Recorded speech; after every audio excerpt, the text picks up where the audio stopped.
전공의들의 집단 행동을 부추긴 혐의를 받는 이면택 대한의사협회장이 경찰에 다시 소환됐습니다. 의정 갈등이 극단으로 치달은 상황인데 임 협회장은 의사들에게는 죄가 없다고 밝혔습니다. 취재기자 연결해 보겠습니다. 신규혜 기자.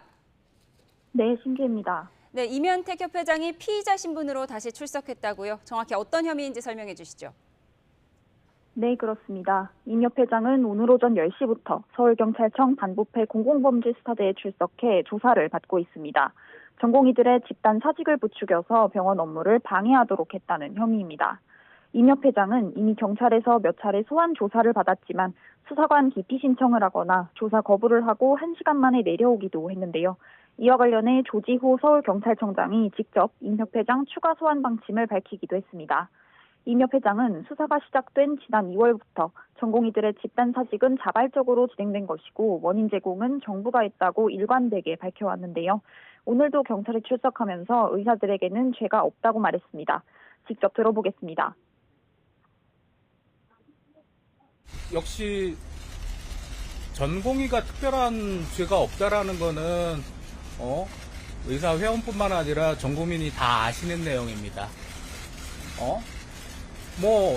저를 포함한 의협 전현직 임원들에 대한 죄 여부, 혐의에 대한 여부 또한 역시 마찬가지입니다.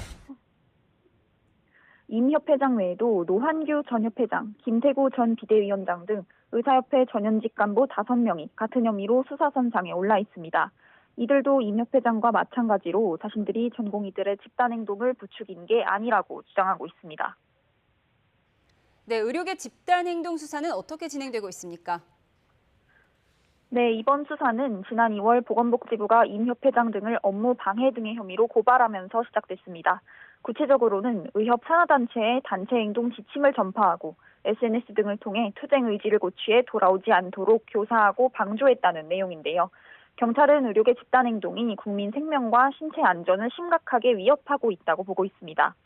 수사 초기인 지난 3월부터 임 협회장과 노 전 협회장 등 주요 인사들을 줄줄이 소환했고 의협 회관과 주요 인사들의 자택, 임 협회장의 휴대전화 등에 대해서 압수수색을 벌였는데요. 이번 임 협회장 추가 소환을 앞두고는 다른 전공의들을 참고인 신분으로 부르기도 했습니다. 이외에도 경찰은 온라인 커뮤니티 메디스태프에 올라온 전공의 블랙리스트에 대해서도 수사를 벌이고 있는데요. 사직 전에 병원 자료를 삭제하라고 종용하는 전공의 행동 지침을 작성한 의사는 최근 검찰로 넘겼습니다. 경찰은 의협의 집단 휴진 사태에 대해서도 보건당국에서 요청이 오면 적극 협조해 현장 실사를 돕는 역할을 하고 관련 법률에 따라 고발하면 원칙대로 수사하겠다고 밝혔습니다. 지금까지 사회부에서 YTN 신기혜입니다.